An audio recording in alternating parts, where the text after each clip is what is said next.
नमस्कार। यतिखेर हामी हेटौँडा 12 सिक्रेनीमा छौँ। यो गाईबाट उहाँले किसान उहाँ हुनुहुन्छ बद्री प्रसाद सुवेदी। उहाँले चाहिँ यो गाईले घाँस पानी पराल कुँडो राम्रोसँग खाएन, दुब्लाउँदै गयो, जिङ्ग्राएर गयो। लौ न के भयो भनेर खबर गर्नु भएपछि यसलाई चेक जाँच गरियो।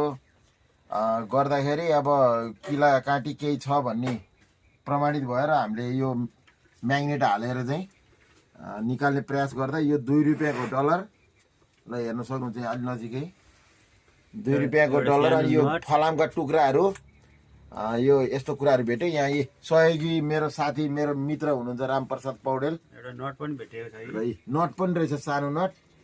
ल यस्तै तपाईँहरूको पशुमा नि केही समस्याहरू छ, घाँस पराल पिठो पानी राम्रोसँग खाइरहेको छैन, दुब्लाइरहेछ, ओह्रालो हिँड्न अलि मान्दैन, अगाडिको खुट्टाहरू चाहिँ राम्रोसँग टेक्न सकिरहेको छैन, केही पीडाहरू छ भने तारकिला काँटी खाएको नि हुनसक्छ। सम्झन सक्नुहुन्छ। हस्त नमस्कार।